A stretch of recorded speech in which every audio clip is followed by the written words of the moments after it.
Okay, so I just wondered, you've got all this kit here, so who are you and what are you showing off? I'm Andy Spencer, I'm the chairman of the Retro Computer Museum. We've got just some normal gaming systems here today.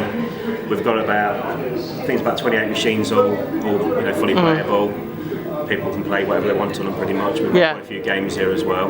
The idea of the museum is basically to bring retro gaming to the general public. And, people that didn't get a chance to play on the systems back in the day, they can now play on them anytime they want. And we normally open every Sunday at our HQ in Leicester. But obviously we're here this weekend, so we're here doing this. So you've got some great stuff in there. I mean, regularly listeners and viewers will know that, I love my Spectrums and Amigas. So the kind of stuff you've brought is the gaming, is the gaming side. So what do you have your stuff out so you can encourage people to come and play on it? The idea of the museum was basically I'd got just a few systems lying around in my garage at home, and I thought it'd be good to share with other people. And then I started a website, and then from then we've done lots and lots of events. We help out events like this as well. I started on a ZX81 that belonged to my uncle. Absolutely love the machine, and then my dad got me a Spectrum, a 48K Spectrum. That's probably it actually. And then he bought me a Commodore 64, and then I bought myself an Amiga 500. That's how it all started. I was never a console man until we started getting bigger on the museum, and then the museum, the SNES is a personal favourite. I like the Dreamcast and stuff like that. And that's how it started. Really. So do you find that you get sort of dads bringing the kids along and saying, "This is what I used to play on"? We get a lot of that, but the amazing thing is, even now it's quite impressive that everybody seems to gravitate towards the really early stuff. Such as the Pong machines. They always do well at every event we've ever done. But when your mums and dads walk in and say, "Oh, I had one of these as a kid," and you can see their faces, but then the kids actually play the games, and the kids get really involved then because the gameplay is really, really good. Whereas I think a lot of the games now, that's gone. Even though the graphics are really good and all this lot, I think the gameplay is not as good as what we've got now. I mean, you can pick up any game in here, and within 5 minutes you're playing it. Some of the games it takes quite a while to get into, and I think sometimes it's a bit overcomplicated. It is about nostalgia, but it's also about enjoyment, and actual physical gameplay is really, really good.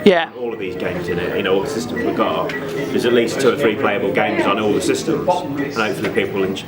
It's not just nostalgia; it's also the good gameplay side of things. There's some great stuff in there. We've got Spectrums and in the Sam down there, that the Sam Coupe, which is one I remember but never actually got to play on because I kind of drifted away from that. The difficult thing about the Sam Coupe for me is it's a wonderful machine, but it came too late. It potentially could have killed everything stone dead because it's so powerful. It's got more sound channels than the Amiga. It's got 6 sound channels, stereo sound channels. Now the Amiga only got 4, so straight away it's a powerful machine that way. The issue with it is 8-bit. And it's got lots of colours and everything, and the sound's really good. It just came too late. And it's Spectrum compatible as well. You can play Spectrum games as well. There's some good conversions. Manic Mine is absolutely fantastic on there. The colours are just stunning on it, really, to be honest. And then you've got some of the machines I recognise from the past. Dragon 32 over there, and right round to the Amigas. And even in Amstrad.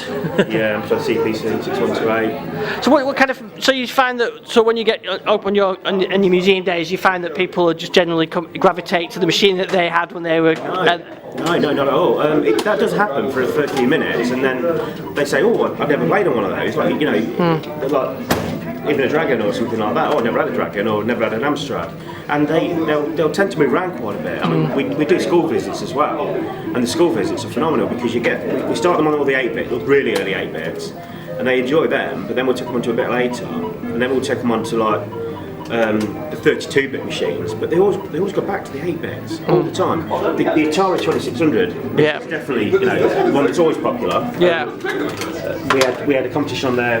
One lad was playing Space Invaders, and he got to be really good on it. But the Binatone one was amazing because one lad was really, really good on it.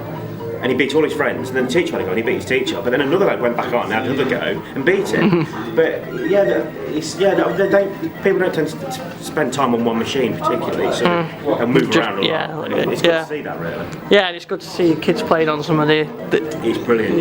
We've had children as young as 2 and 3 playing on the Mega Drive and stuff like that. That's wonderful to see because he can play it. You know, they go, oh yeah, just move this, and something happens on the screen. Now you put them on a PC or a PS3 or an Xbox 360, and they can't do that. It's too difficult to be able to get into the game. So it's good to see them playing all these sort of games. Absolutely. Yeah, it's really good.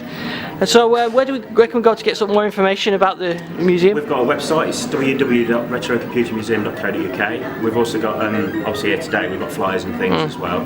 We've also got a Facebook page, Retro Computer Museum. You can find us on there. We've got a busy forum on our website as well, where people can come along and just chat about general day-to-day stuff, or anything retro, or even not even related to retro. We like to think we're all reasonably knowledgeable as well. So if anybody wants any information on fixing things, or of course if anybody wants to donate anything, they're always welcome as well. Excellent. Well, I think it's great. I love my old computers, and I like seeing kids playing on the old ones as well. So yeah, thanks for showing us stuff. No problem at all.